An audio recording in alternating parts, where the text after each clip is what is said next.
Happy Scorpio season. Again? Really? Didn't we just do this? Yeah, like last year. It's gonna keep happening. It's always too soon for Scorpio season in this house. Oh, that's so evolved of you. I hope you can keep that energy up all month. What? Just so Miss Scorpio Rising herself can upend my whole life again? I can't help it if I can't control my own stinger. Ew, Nana. I mean, that is a great segue into my seminar on how to set boundaries in your personal love life. How about this? Why don't you learn to balance your actual love life with your idealized sex life? I don't know. That feels super uncomfortable. I think I'd rather just dream about it and manifest it later. Oh, so pretending not to know as per usual. Honey, that cuckoo ain't gonna wear out if you use it once in a while. Really? On TikTok of all places? Yo, baby, OnlyFans. It's really ironic when a boomer is sitting here teaching a millennial about social media monetization. At least I have the whole season to figure out where I put my personal satisfaction devices. Hey, welcome to AstroDivaz with Peterbilt and Stone. I'm Miss Nikki Stone. And I am the Mitze Peterbilt. We're going to talk about Scorpio season. That's it. We are so delighted that you're here and you're joining us for that thing that we do the best. Talk about ourselves.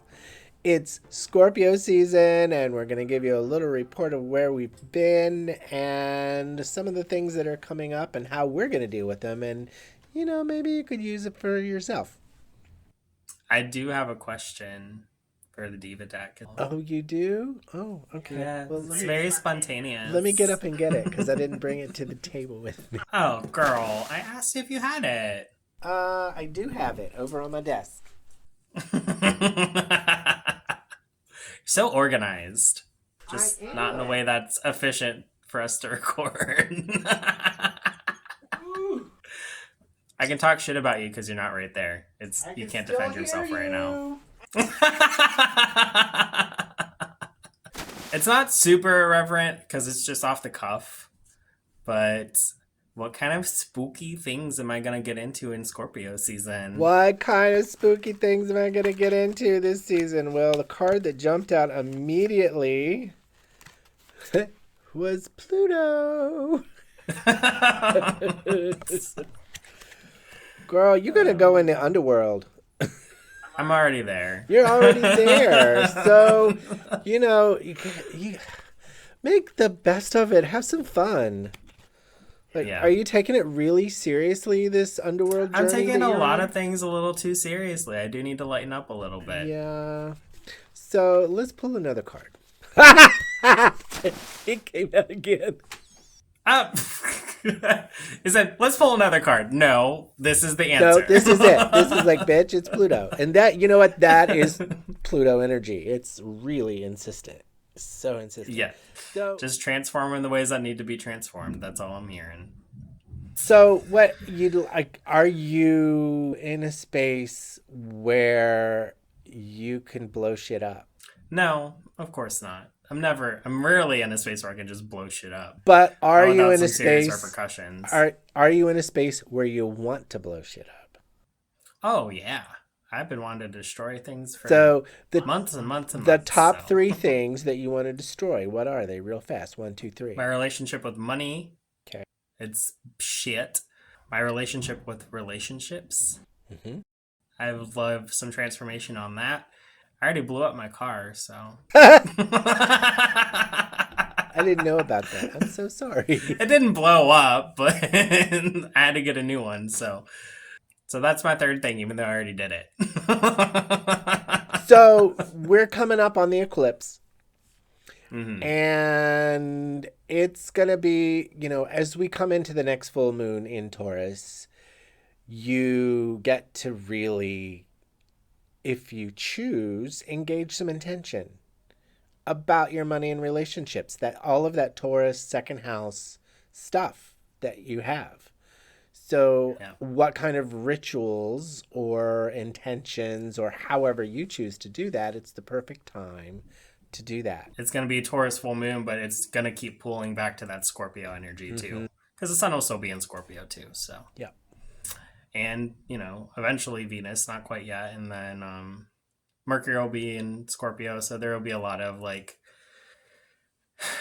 Pluto placement hits for me from those things, and then I have to look into this. I need to do some research on whether or not this eclipse is hitting my Pluto placement. The deck is talking to me. Your question was about what kinds of things are you going to get into for spooky season. So the question that's really strong on my mind is, how are you going to scare yourself?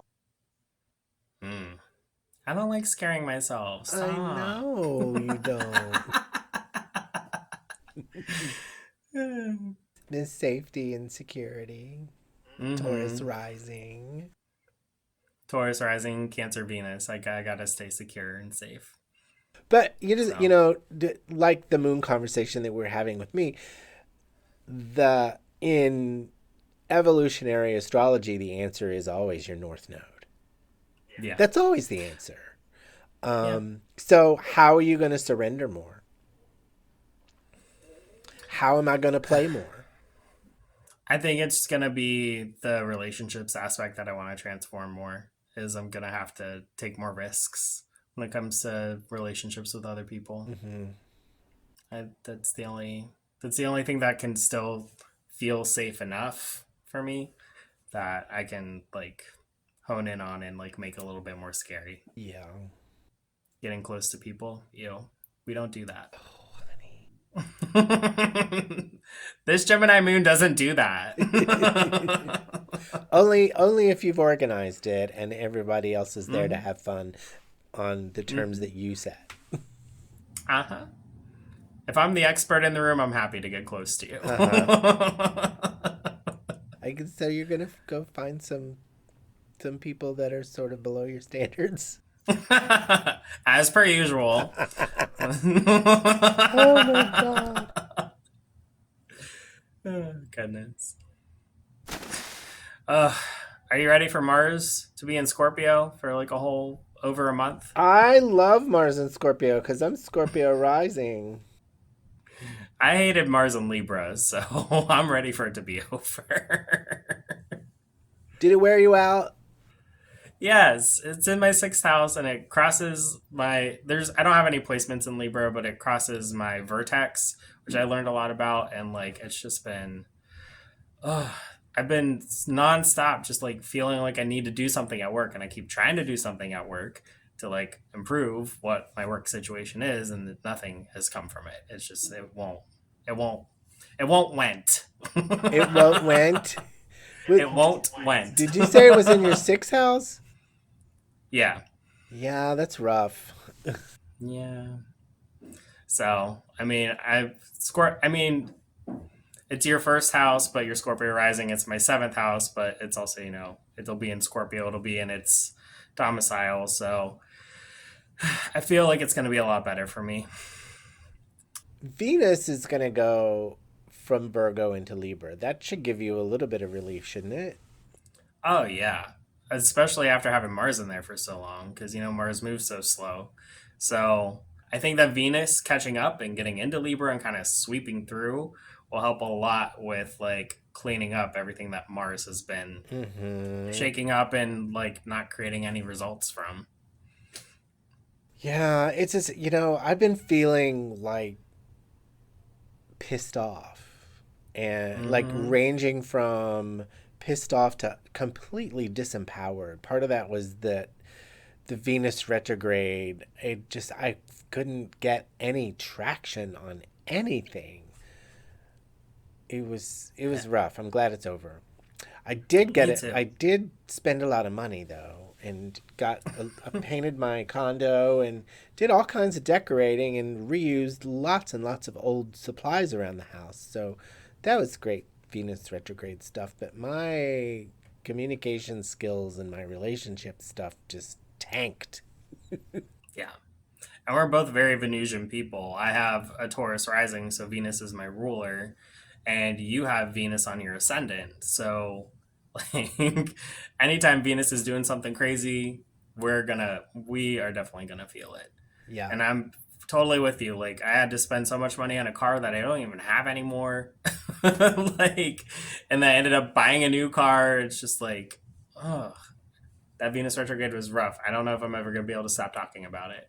It's been over for like, by the time this video comes out, it'll have been over for like 2 months, and I'm still gonna be feeling reeling and feeling from it. The feels. Saturn is going to go direct in Pisces, of all places, which kind of annoys me because my Saturn is in Aquarius and I like it there so very much, rules and public life. But when we start taking Saturn into Pisces, that's going to be. I, I might start drinking again. As if you don't already drink. Come on. I meant like lush kind of drink. Let's not go overboard. I think Okay, you do enough as it is. I know. Well, it's hard when I don't get out anymore. Yeah, I get it. I've really been considering like, because I have been doing some other extraneous substances that are not like hard drugs or anything, but Ooh, did you do um peyote? Have you been doing ayahuasca? Like that kind of it thing? would be a good time for You it. know, it just like in hindsight, we should have planned a vision quest. Oh wait, Really. didn't we just go to Costa Rica on that vision quest? I forgot. Oh, God, In our it's minds, all such a that didn't actually blur. happen. It would have been nice to actually go to Costa Rica. Do you like my look? Yes, of course I like your look. I was It's going very for pretty. Francis Conroy meets the Rugrats. I think you achieved it. I think you got it. Thank you. No Balenciaga. problem. Yeah, we switched roles today. I was the one who was a mess and couldn't figure out what I was doing, and I knew that was going I to was happen. Like, I have been, like, since this Aries full moon, I have been so directed and so focused, and my normal inner chatter stuff is just, I don't know, it hasn't, it's, I wouldn't say it's taken a back seat, but I'm not affected by it as much anymore. yeah. How do you see that moving into the Taurus full moon that'll have the eclipse? Mars and Pluto are my rulers, more Mars than Pluto. And I really want to start keeping my focus on initiative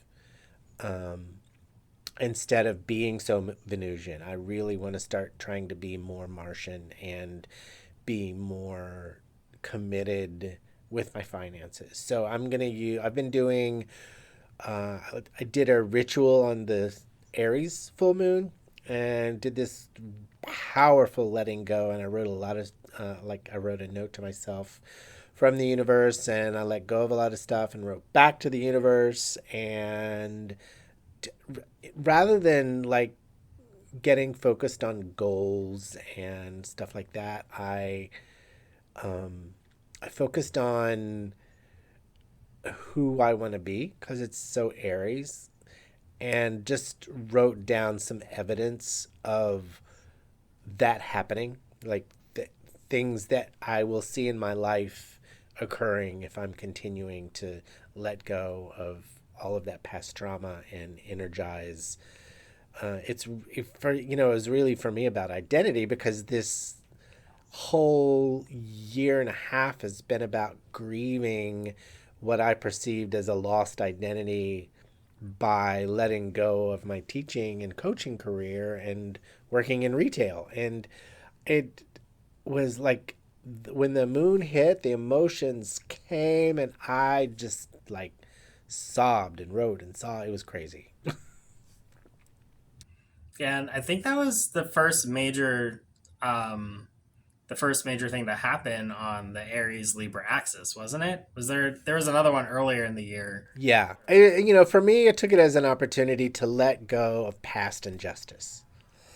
Mm. I keep beating that drum of the cult and all that kind of stuff. And I'm really tired of the character that I've been playing because of that. Yeah, But, I'm that with you on that. I was using the Taurus Scorpio nodal axis to really like get into my villain era, and start being more me. And now that it's shifted into Aries Libra, and even though this eclipse is technically going to still be Taurus Scorpio, it's with the nodes being where they are, I'm still feeling pushed to work on me and my initiative and how I relate to other people, and building on that.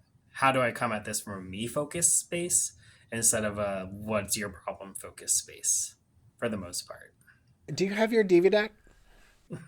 You found a question. I Oh, did. it's I found a backwards. question. Are you ready? I wasn't. I had it backwards. I was like, what is this? This is not how I shuffle this thing. I am all discombobulated today. I cannot wait for Mars to get into Scorpio and for Mercury to get in Scorpio so that everything could just feel like Uh-huh. you and I both, like, we really start our year in Scorpio season. And we do that with our content, but like, you're Scorpio rising, and I relate so deeply to my Pluto in Scorpio. Like, once that fall time hits and it's really Scorpio season in the middle of fall, that's when it really feels like things are Well, moving. and this kind of leads into my question. It really is a new year in terms of manifestation. We tend to think of that Aries energy in the spring as like that's the new year, but that's a solar year, and this is the lunar new year. And if you're someone who does your woo woo by the moon cycles, this really is the new year because we just had the Aries full moon. So it does make sense that things are Right. renewed for us. And it's this time of year that I really do like to start like fresh and start going through the houses. Like what is that serious first house energy for me? How do I know when I'm living in my moon? 10th house? How, how does that relate for you? Did you get 10th house? I got 10th house. Wow. So my moon is in Capricorn and my north node is 10th house. I mean, 10th house topics are very similar to Capricorn topics, where you want to make sure that you're looking good. It's definitely a Capricorn thing. I know plenty of Capricorns who like to look good. Hmm. And it's going to be more about how other people are perceiving you, even though you're technically your placement is second or third, depending on the house system. Because it's in Capricorn, it's going to be very important for you to, have a status and be seen with status.